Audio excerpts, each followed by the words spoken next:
and then become the disaster. So namanje ke ngiyasho ke ngani zakwethu ukuthi umsebenzi omuhle owenziwe inkoli yenkosi kodwa sicela uprove ngokwasemthethweni ngamaphoyisa ukuthi akube ne-arrest.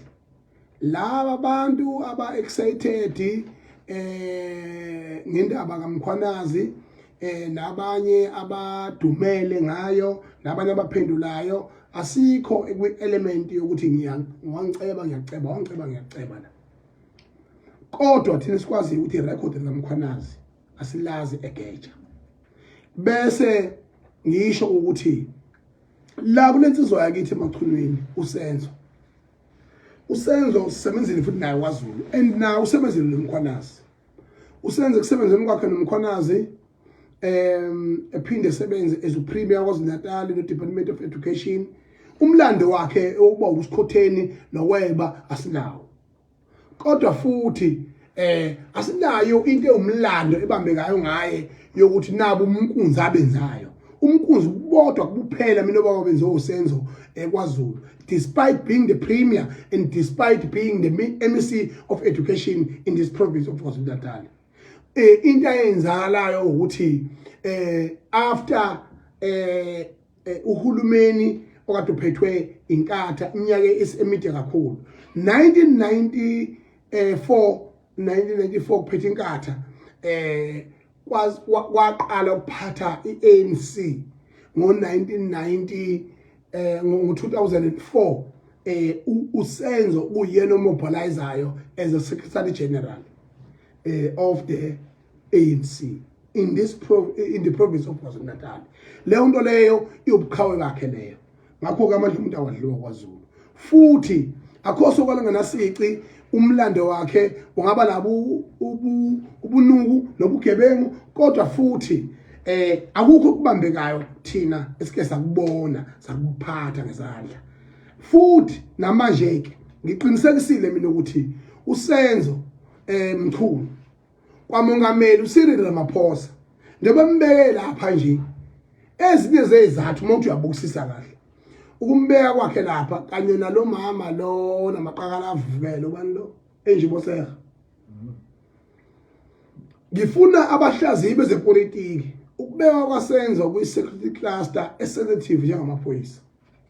Phinde kuzobekwa umama uEnjimoseha lo ohlulwa ukubiza inombolo nokulawula education nje basic into basic isineke wena uthi ama starter wena kuthakashana ngoba awazi ukubazekile ama starter yabo is a start of education. Yes, it is that in full media education. So and then ukubekwa kwabo lapho akuthule kuyakhuluma because this is politics. Kuyakhuluma kakhulu. Usenza akekho ngazi ukuthi unomdlalo obuhle kakhulu noba ungameli uCyril Ramaphosa. Lokhu ukuthi kusukume wonke ama political organizations nenhlangano ezikhona emphakathini zivula icala ivulela usenzo zilwe nosenzo zenzele into eziyenzayo azilwi nosenzo. Usenzo uyitshe elihleli eminyango umuntu abamzondayo ongaphakathi endlini okuCyril Ramaphosa bazoshaya uRamaphosa ngoba ukube kwabe komunye umuntu lapha kulesihlalo sikasenzo vele uRamaphosa ngabe usejele ngoba into yasephalaphala yazichazwe hlobo futhi indlela eyaphunyuka ngayo lento ethiwa imilitary 11A ebhanoyini 11A nje ebhanoyini. You can't survive that nonsense. There's no way that you can survive that nonsense. 11A ebhanoyini.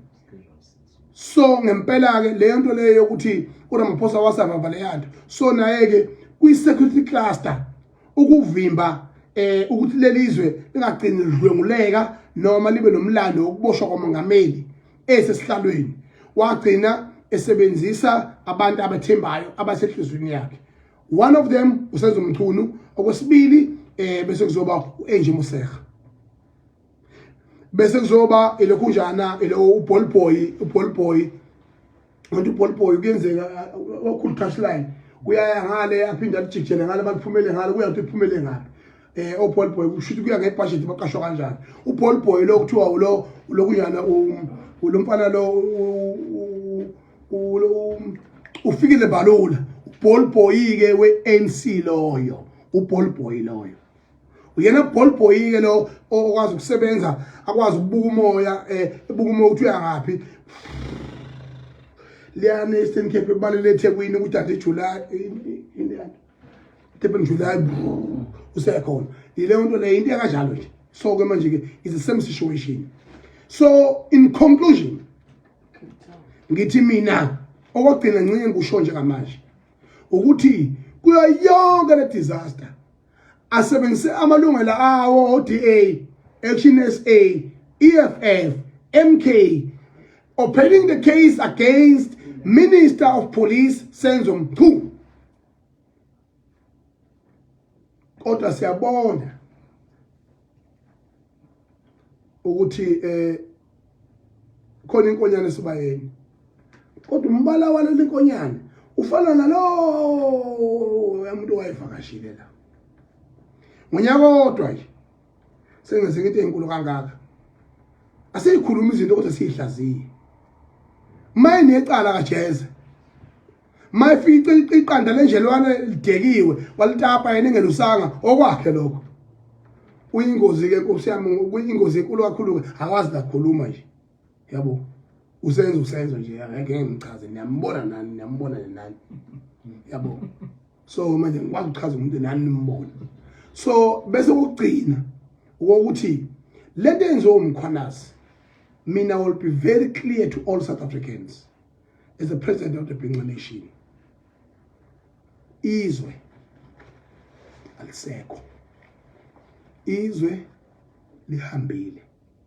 izwe njengamanje lisezandleni zika General Mkhwanazi only two things we should be praying for ukuthi uGeneral Mkhwanazi kungakhulunyelwa naye phansi ngoba njengamanje ugadwe istate vele kungakhulunyelwa naye phansi ukuthi ayindoda asixoxa cha khona uqinisile ngoba ziningi ikhulu engalalanga zithi mhlawumbe ilist yakhe inde mhlawumbe nami ngiyalandela ziningi ikhulu ekhona kodwa into yakhona fanele ipruveke akwazi ukuba namadokhetha more than 150 astakile kufe abantu kungaboshwa umuntu kungayindawo akakho umsula nawo uGeneral Mkhwanazi akhosukana ngamasica ekuyitapha inyosi ungezandla ubuyunga uyintinyelanga nangayodwa kodwa so far so good sidla amaningi sakini ndonga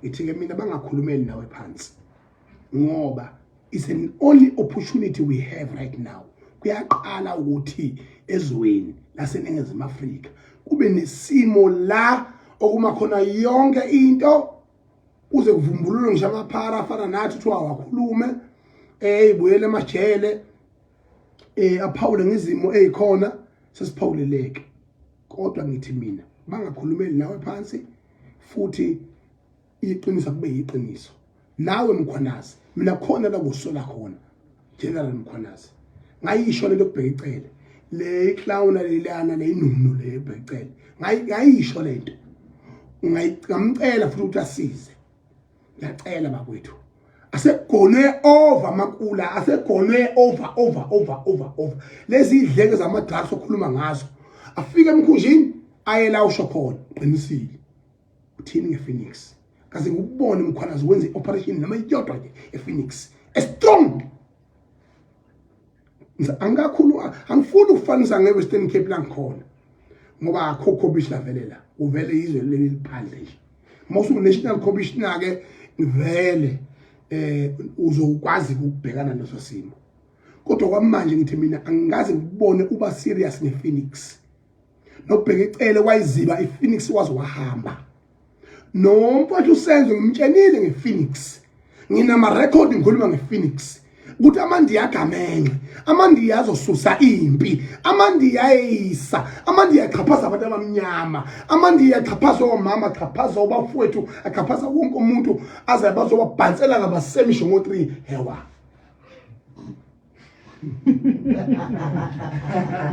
yonke le nto leyo Mkhwanazi mina if ungakhomba mina one of your weakest point that you should be correcting iPhoenix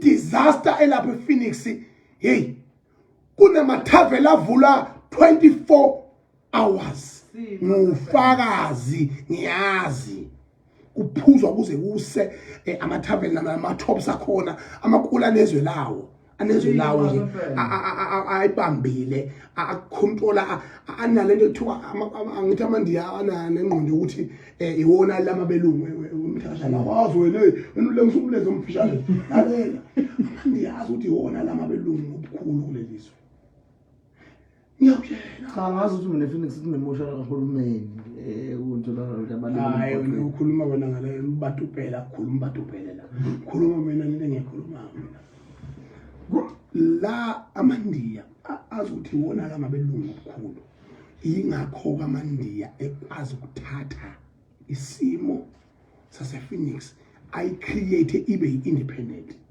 iChasworth and iWentworth mawuthi uyabuka laphana idleke zamadrugs elapha hayi azaziwa siyaziwa bayaholo amasteshi okusho ukuthi ngempela uMkhwanazi le never ithintile kusekhona eminye imthambo equmbile la Mkhwanazi ayikhale asife sonke baphema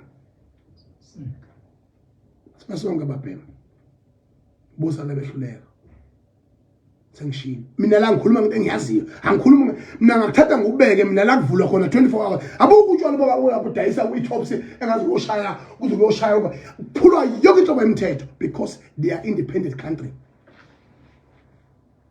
on their own. And I've said it, not today, long time ago. I'm partying about drugs. And you've spoken very well, articulating and emphasizing about drugs. But here, me, ngoba ngikhuluma ngendawo zaKwaZulu, la uphethe khona. Nawe ke mfowethu ngithayi. Likuwe. Ungasabanaka laba ngeke bakwenze lutho laba khohla ngeke uxoshwe ngeke ususpendwe noma maphosa uzokhuluma nje uzomamblisha udeclare i-committee lokuthi ke i-committee lizophenywa uyawe yonke into right i-security yonke tight yonke into South Africa nama-investors abangesabi futhi sizelwa i-G20 summit ngoNovember ahambe njenge defender eviki ibhontsho finish go